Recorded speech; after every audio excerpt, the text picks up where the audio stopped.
My beloved friends, Namaste. Today we are going to enter into a subject that is not merely astrological, not merely philosophical, but deeply personal, deeply spiritual, and deeply connected with the hidden laws of karma. And the topic is, why do good people suffer more? Why do sincere people suffer more? Why do kind hearted people, truthful people, spiritual people, sensitive people often go through more pain, more betrayal, more humiliation, more loneliness, and more inner battles than others? And my beloved friends, this is a question that has silently lived in the heart of every wounded soul. Because many times when you look around, you see people who lie, manipulate, cheat, enjoy, dominate, accumulate, and still appear to be happy. They seem to have money, they seem to have comfort, they seem to have relationships, they seem to have power, they seem to have social status. And then you look at your own life and you wonder, God, I never wished bad for anyone. I never deliberately harmed anyone. I tried to be good. I tried to be honest. I tried to walk the right path. Then why am I the one who is suffering? And that is where the true journey of spiritual understanding begins. Because suffering is not always punishment. My fellows, remember this. Sometimes suffering is purification. Suffering is not always the sign that God has abandoned you. Sometimes suffering is the proof that God has chosen you for a deeper transformation. The great spiritual truth is this: suffering has a noble purpose. And what is the noble purpose? The burning up of your ego, the exhaustion of your karmic debts, and the evolution of your higher consciousness. There is a powerful line often remembered in spiritual literature. Suffering is the sole origin of consciousness. Meaning, man does not awaken through comfort, man does not awaken through luxury, man does not awaken through pleasure.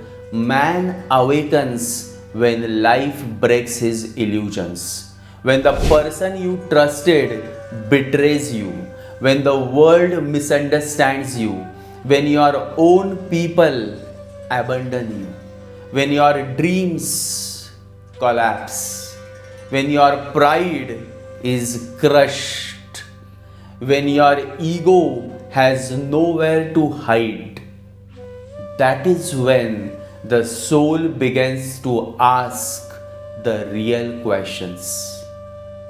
Who am I? Why am I here? What is the meaning of this life? What is God trying to show me? What is the karma behind this pain?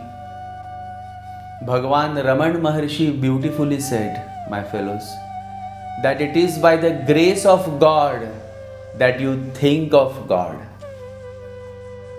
My beloved friends, understand this deeply.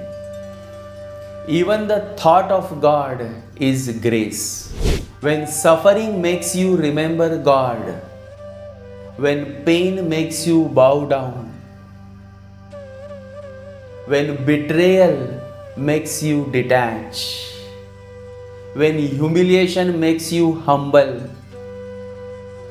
when loneliness makes you meditate, then suffering is no longer suffering. It becomes the doorway to God. Nisargadatta Maharaj said, Wisdom tells me I am nothing. Love tells me I am everything. Between the two, my life flows. And this is exactly what suffering teaches. Your ego says, I am everything. Your pain teaches you are nothing. And then grace reveals you are not the ego, you are the soul. Paramahansa Yogananda often reminded seekers that difficulties are not meant to destroy us, but to awaken the sleeping strength within us. The soul becomes strong not when life obeys us, but when we learn to remain connected with God, even when life does not obey us. And my beloved friends, this is the secret that no one explains. A person who suffers consciously is not behind others. He may actually be ahead of many others in the spiritual journey. Because when you suffer and still choose goodness, when you suffer and still choose prayers, when you suffer and still choose truth, when you suffer and still do not become bitter, when you suffer and still surrender to God, then your karma is burning. Your ego is melting. Your consciousness is rising. Your soul is becoming available to the higher power. To the higher power. Look at Arjuna. Arjuna was not an ordinary warrior. He was skilled. He was noble. He was blessed. He had knowledge. He had strength. He had divine weapons. And yet, at the battlefield of Kurukshetra, he collapsed. Why? Because suffering had reached its peak. He had gone through exile, humiliation, betrayal, deception, the insult of Draupadi, the pain of seeing his own relatives standing against him, the burden of dharma, the confusion of duty, the breaking of his emotional world. And finally, when he could not carry his burden anymore, he did something that changed the course of human history. He surrendered to Lord Krishna. He said, in essence, Krishna, I do not know what is right anymore. I am your disciple. Guide me. And from that surrender, the Bhagavad Gita was born. My beloved friends, the Gita was not born in comfort. The Gita was born from Arjuna's suffering. The highest wisdom came when the greatest warrior became helpless before God. Now look at Eklavya. Eklavya shines because when Dronacharya asked for his thumb, he cut his thumb and offered it as a Guru Dakshina. His sacrifice was great. His devotion was great. His offering was extraordinary. But Arjuna's surrender was of another dimension. Eklavya offered his thumb. Arjuna offered himself. Arjuna surrendered his body, his mind, his intelligence, his pride, his knowledge, his warriorhood, his confusion, his helplessness, everything at the feet of Lord Krishna. And my beloved friends, this kind of total surrender is not possible for many. People can donate money, people can perform rituals, people can give offerings, People can visit temples. People can chant mantras. But to surrender the ego, to surrender the I know, to surrender the I am right, to surrender the why me, to surrender the I deserve better, to surrender the personal self completely at the feet of God. That is very, very rare. And that is why suffering becomes a divine instrument. Because suffering takes away your false control. Suffering takes away your arrogance. Suffering takes away your illusion that everything is in your hands. And when nothing is left in your hands, you finally fold both hands before God. That is surrender. And surrender is the beginning of liberation, moksha. My beloved friends, moksha is not possible when heavy karmic balances are still pending. Liberation is possible, moksha is possible only when the soul becomes free from the binding force of karma. And many times, the suffering you are going through in this life is not because God is cruel to you, but because God is clearing your account faster.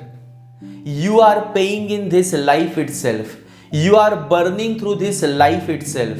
You are being cleansed in this life itself.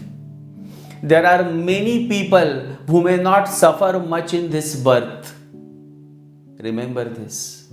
They may enjoy wealth, they may enjoy pleasure, comfort, big houses, luxury, lust, power, and indulgence.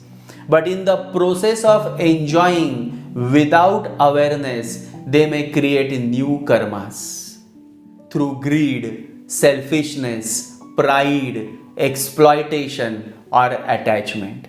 And those karmas do not disappear, they wait, they return. They come back in another form, another birth, another relationship, another body, another destiny. But when you suffer with awareness, when you suffer and become humble, when you suffer and become prayerful, when you suffer and become compassionate, when you suffer and become detached, when you suffer and become God-oriented, then you are not merely suffering. You are evolving. You may look at the rich man next door, the rich woman next door, the powerful person next door, and think they are ahead of me. But spiritually, that may not be true. Because comfort can keep a person asleep. Pleasure can keep a person trapped. Power can make a person arrogant. Luxury can make a person forget God. But suffering, if understood rightly, can make you remember God. And the moment you remember God, your life begins to change from inside. Even in the Mahabharata, Kunti Devi asked Lord Krishna for difficulties because she said that in difficulties she remembered him more intensely. What a profound prayer this is, my fellows. Ordinary people pray, Lord, remove my suffering. But great souls pray, Lord, let me never forget you.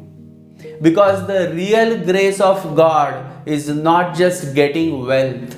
The real grace of God is not just getting comfort. The real grace of God is not just getting success. The real grace of God is remembering God in every situation. In happiness, remember God. In sorrow, remember God. In success, remember God. In failure, remember God. In relationship, remember God. In separation, remember God. In health, remember God. In illness, remember God. In praise, remember God. In humiliation, remember God. Because the one who remembers God, even in suffering, is already walking toward freedom. So today, my beloved friends, we are going to understand the karmic truth behind suffering. Why good people suffer, why sincere souls are tested, why spiritual people feel lonely, why betrayal comes to pure hearts, why Saturn, Rahu-Ketu and past life karmas bring pain, and most importantly, how suffering can become the fire through which your ego burns, your karma dissolves, and your soul rises toward God consciousness. Because suffering is not the end of your story. For many souls, suffering is the beginning of awakening. My beloved friends, now let us bring astrology into this deep spiritual subject. Because when we study thousands of horoscopes, when we observe life through the lens of karma, planets, houses, dashas, and nakshatras, one truth becomes very clear.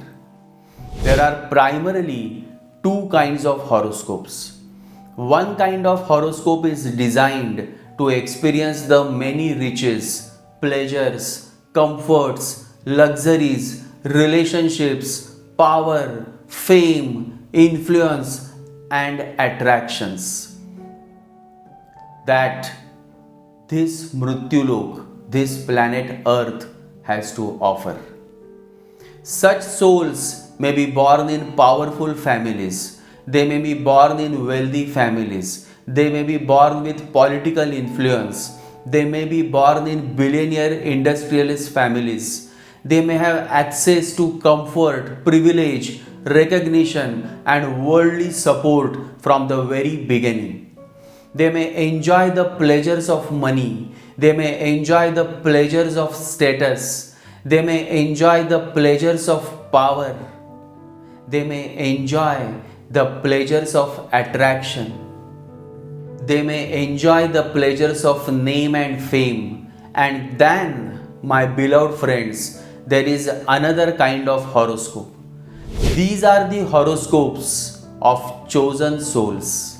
These souls do not come here merely to enjoy. They come here to burn. They come here to cleanse. They come here to exhaust their past life karmic baggage. They come here to become lighter. They come here to become inward. They come here to become accessible to God consciousness. Such horoscopes may show pain, separation, loneliness, repeated struggles, family karma, relationship karma, financial pressure, humiliation, delays, betrayals, loss of support, spiritual isolation,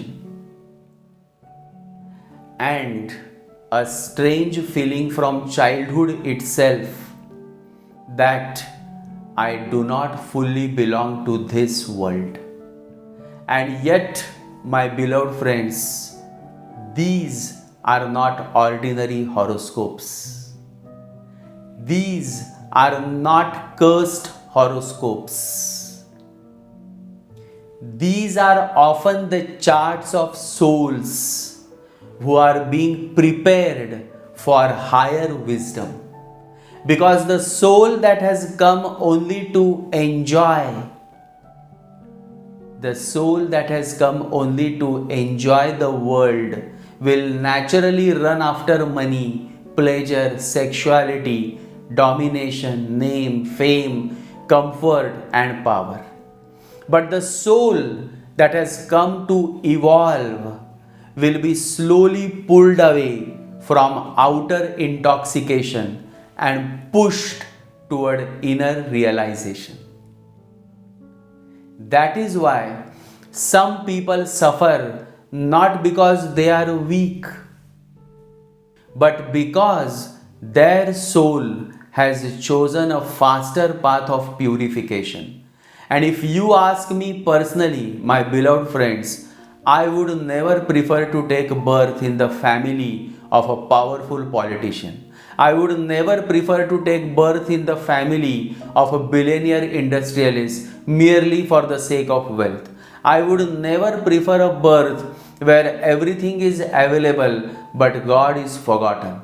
I would rather prefer to take birth in a family devoted to God consciousness, a family that seeks higher wisdom, a family that respects higher knowledge, a family that worships Goddess Saraswati, a family where books, mantras, wisdom, music, devotion, humility, and divine learning are valued more than luxury.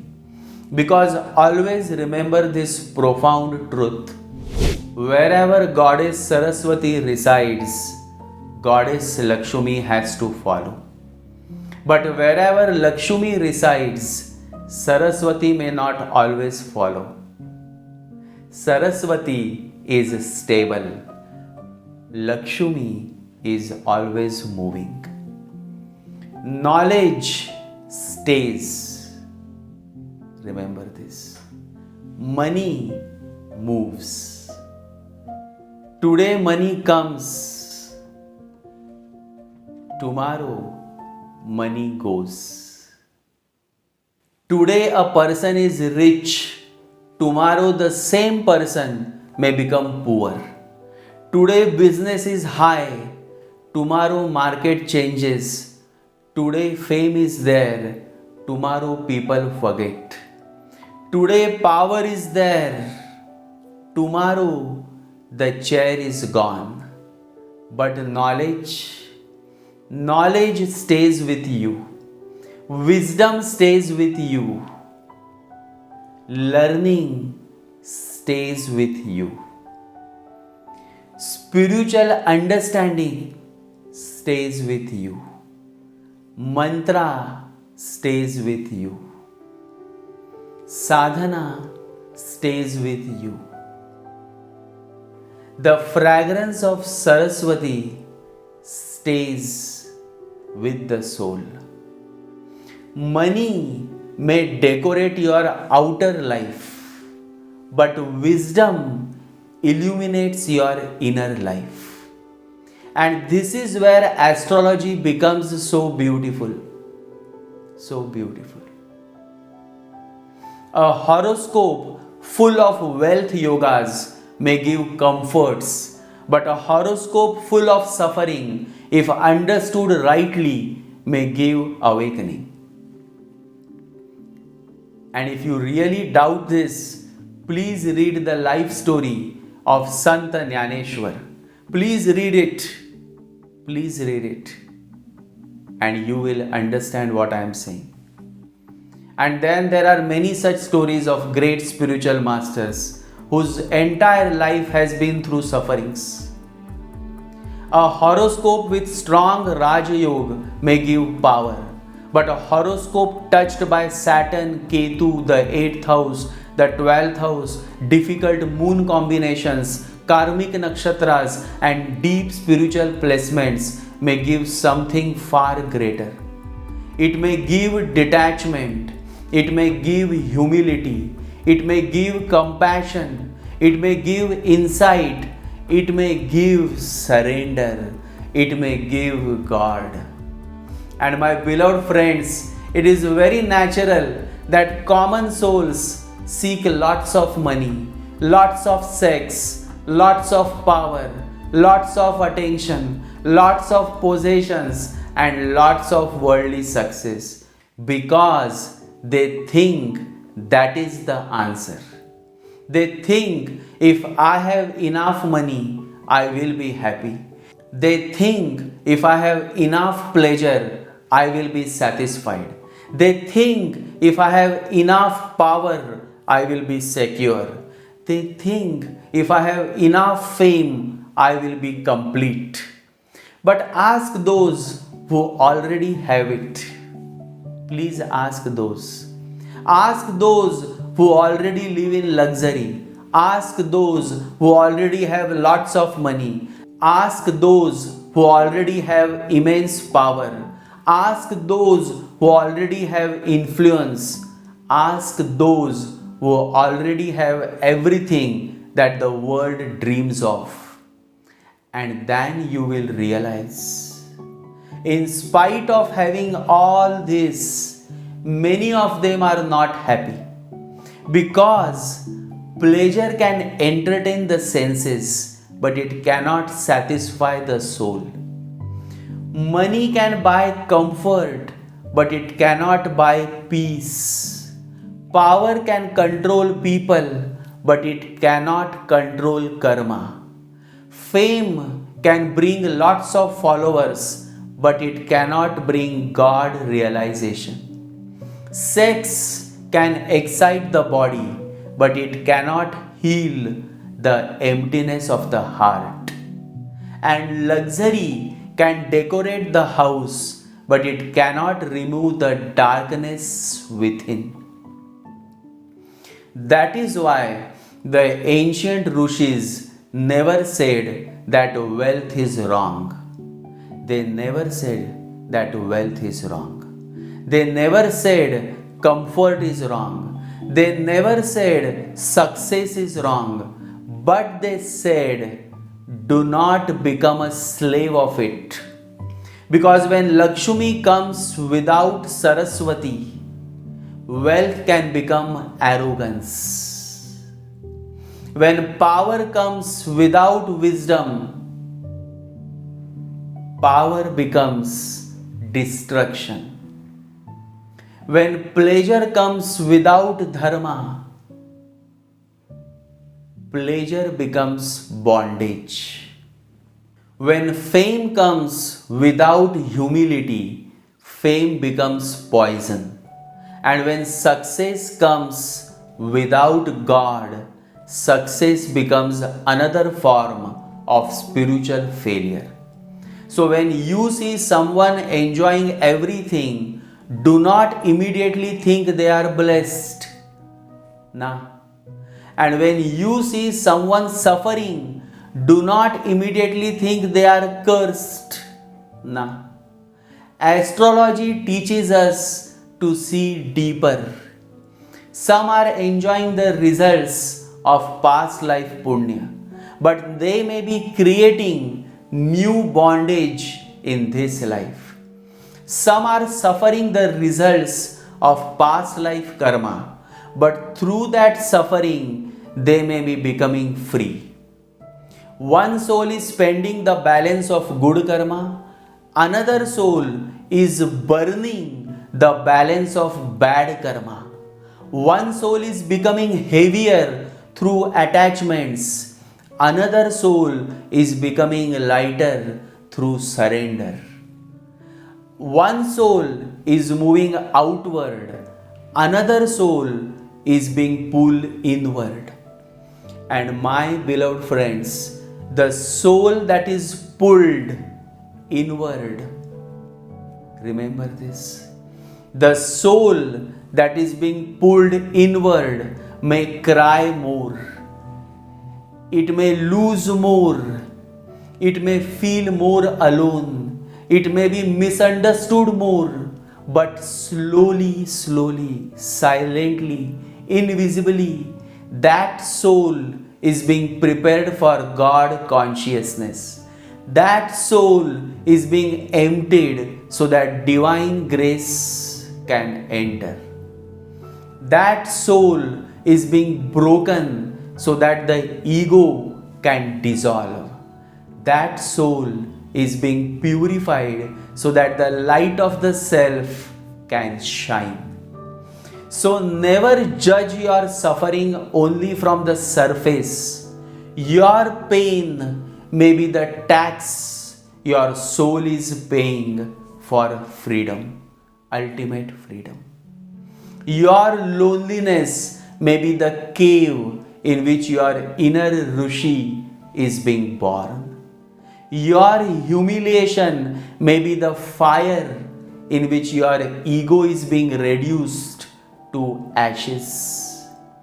Your delays may be the discipline through which Saturn is making you worthy.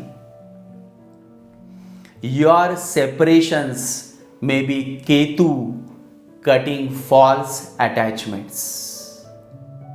Your restlessness may be Rahu showing you the emptiness of desire. And your devotion may be the sign that Goddess Saraswati has already placed her hand upon your head. Because when Saraswati blesses you, Lakshmi may come later. But when Saraswati leaves you, even Lakshmi cannot save you. So my beloved friends, do not ask only for money, ask for wisdom. Do not ask only for comfort, ask for consciousness. Do not ask only for success, ask for surrender. Do not ask only for pleasure, ask for purity. Do not ask only for Lakshmi. First, bow down to Goddess Saraswati. Because when knowledge awakens, wealth can be used rightly.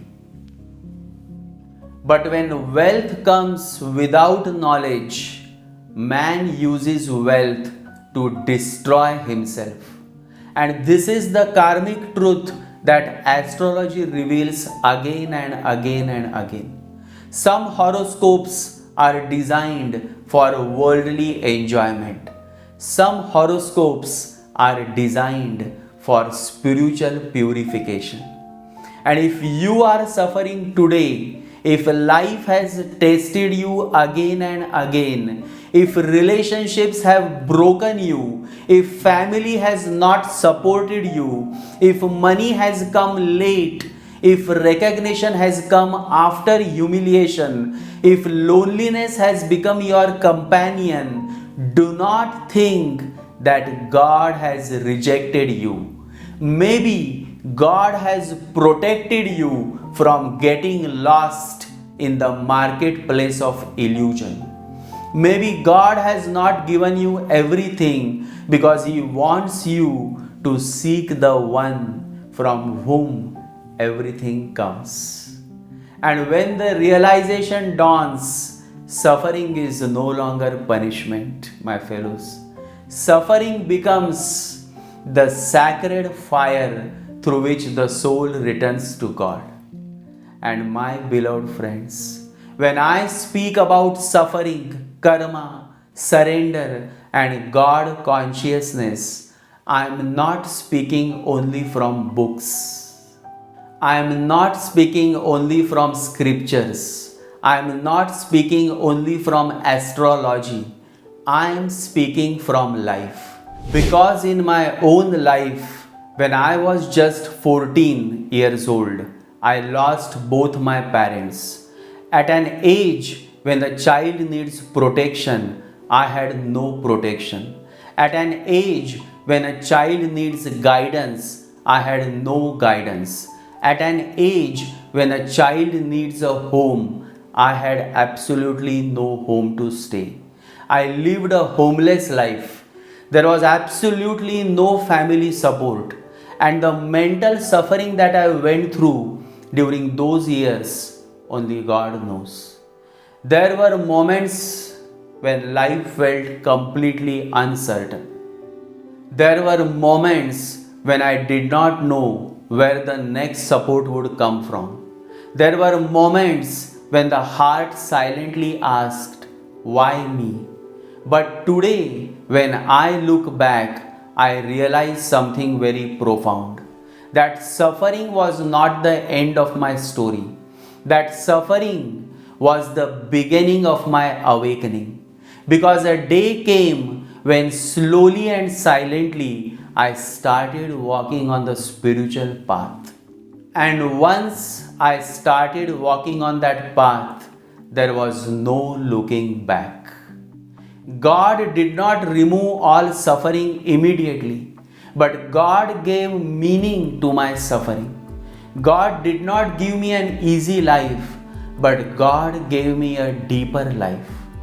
God did not give me worldly security in the beginning, but God gave me spiritual direction. And that is why today, when I guide people through astrology, when I speak about Rahu-Ketu, Saturn, karma, suffering, destiny, and God consciousness, I am not merely giving information.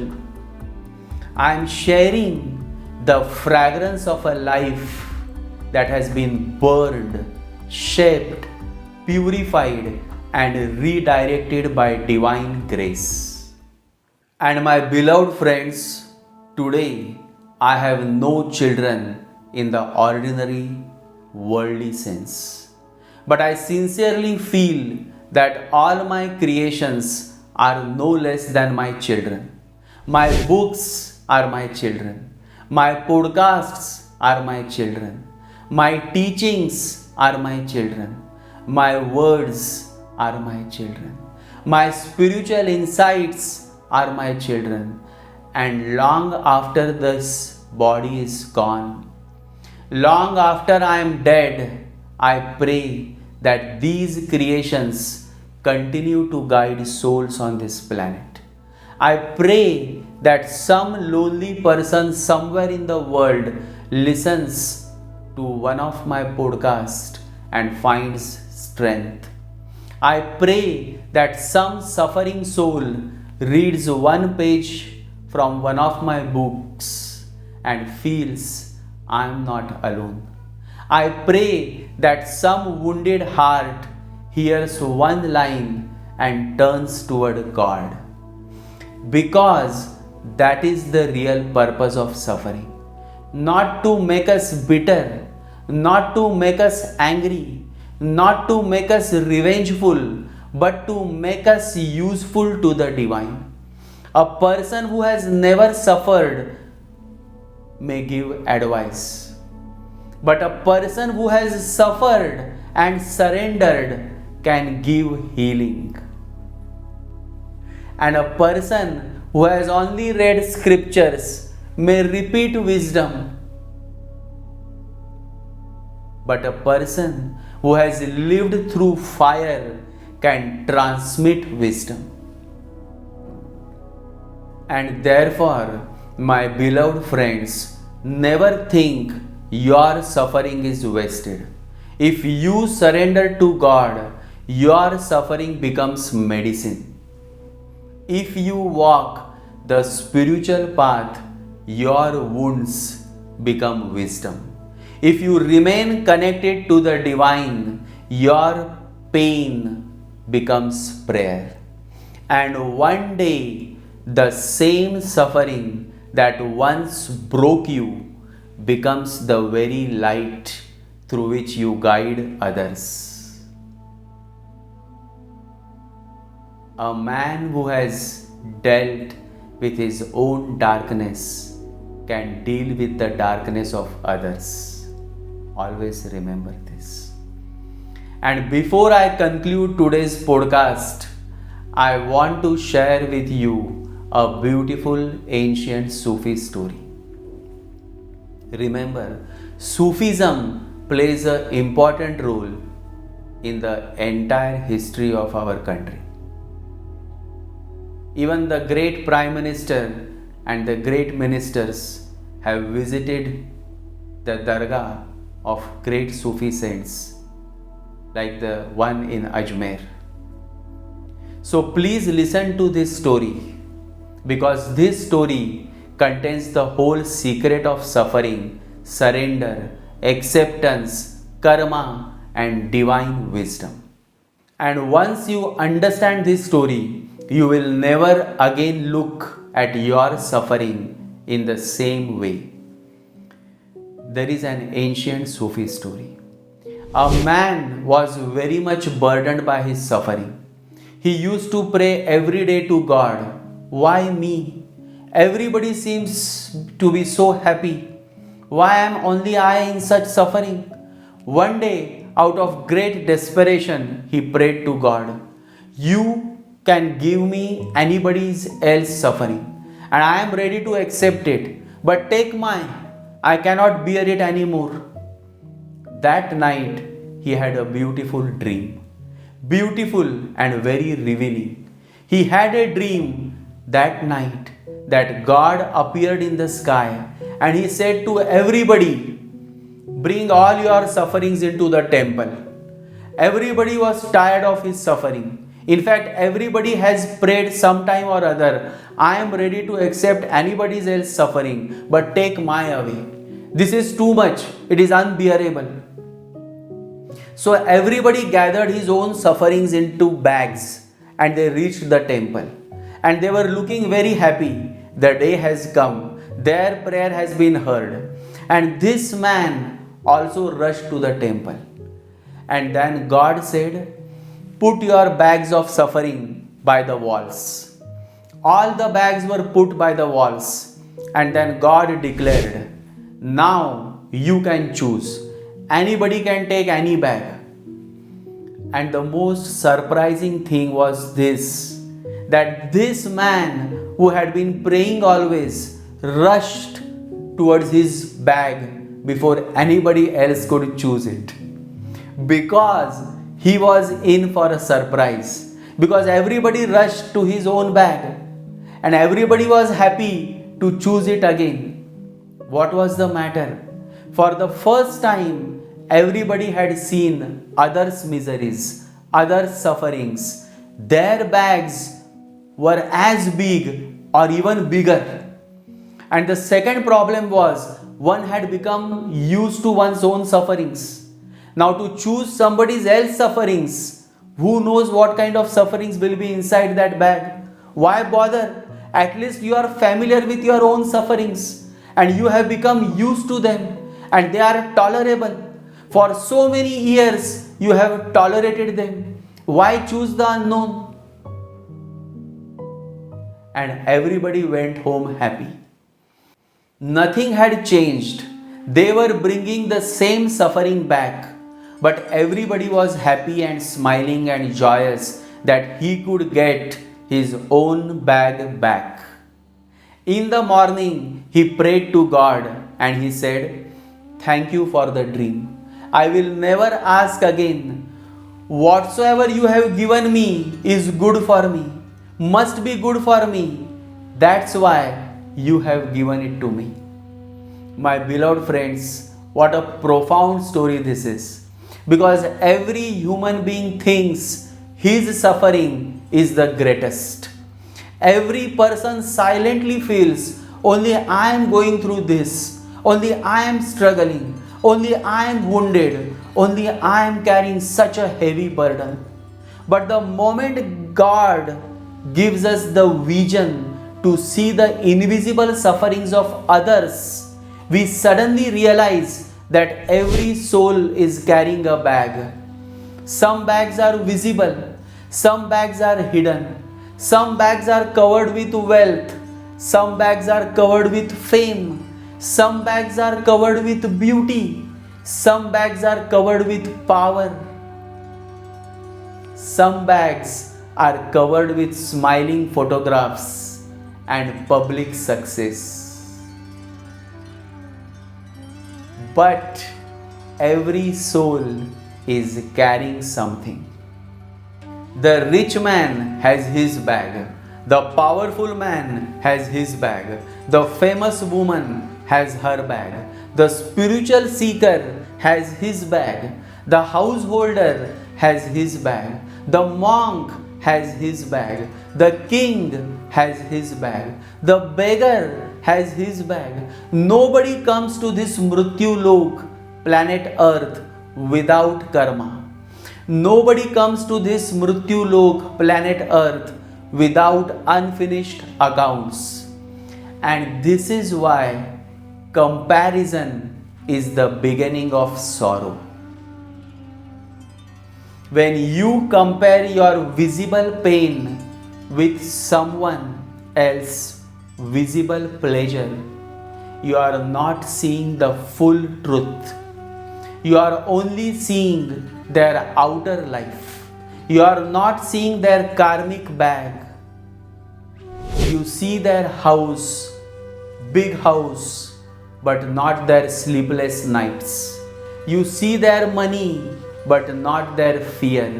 You see their marriage, but not their loneliness. You see their fame, but not their emptiness. You see their smile, but not their wounds. You see their success, but not their inner battles. And therefore, my beloved friends, never look at another person's life and say, God has given them everything and given me only suffering. You do not know their bag, my fellows. You do not know their karmic account. You do not know what their soul has carried from past births. You do not know what is waiting for them tomorrow. And you also do not know how much God has protected you through the very suffering you are complaining about. Look at my life. I had absolutely nobody. Nobody. No relatives. No mother. No father. You just can't imagine what kind of suffering I went through. But yet, I am alright.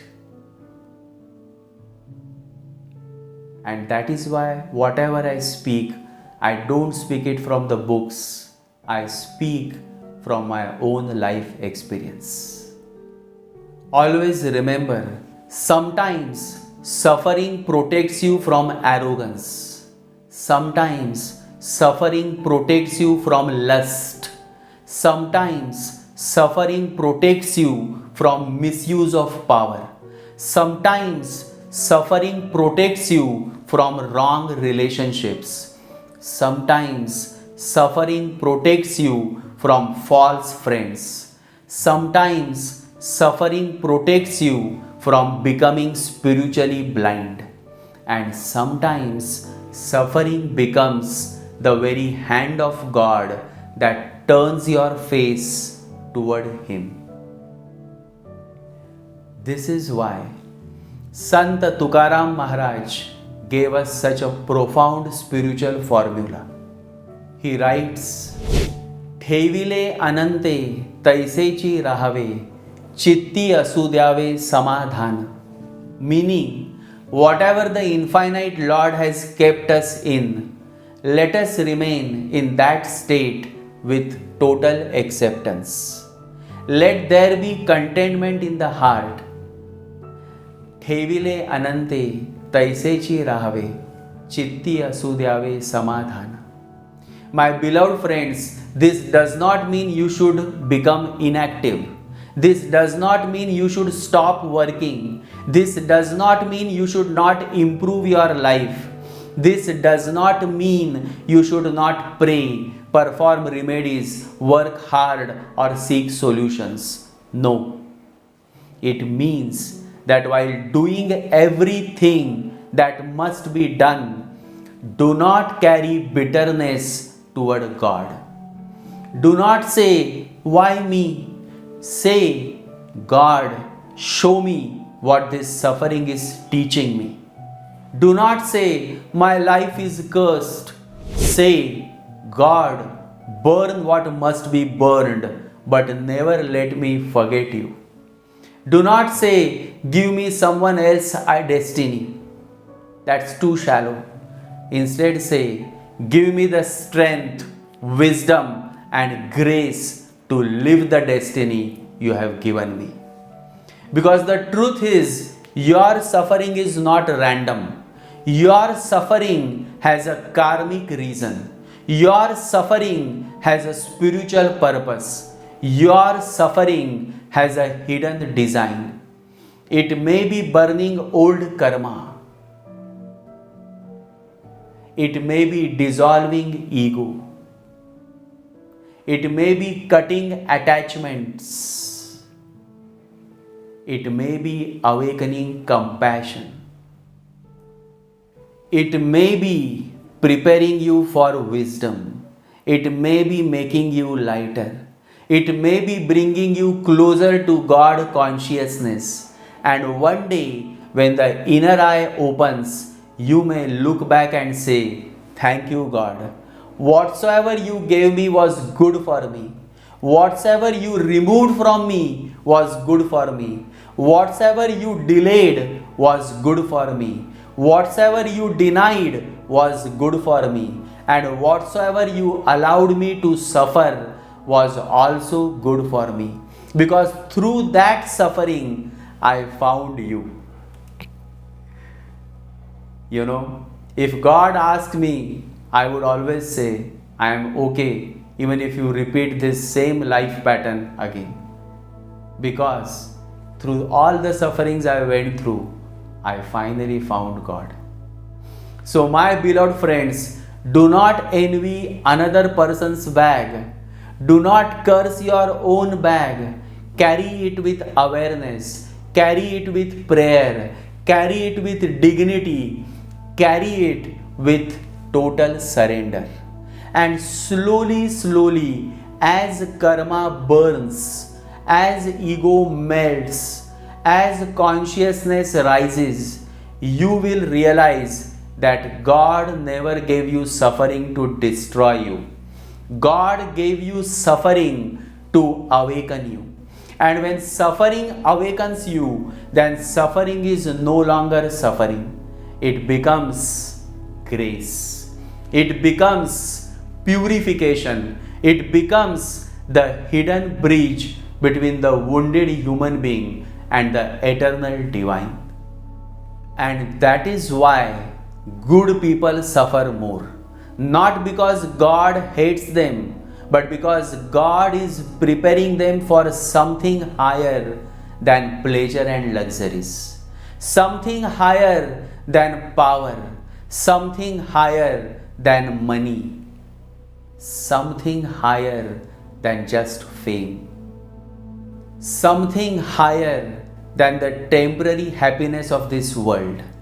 God is preparing them for freedom, for wisdom, for surrender, for inner peace, for God consciousness. And that, my beloved friends, is the real victory of the soul. Always remember, suffering is the sole origin of consciousness. Every person who has truly evolved has always gone through suffering. Hari Om Tat Sat. Hari Om Tat Sat. Hari Om Tat Sat. Jai Sri Ganesha. Jai Guru.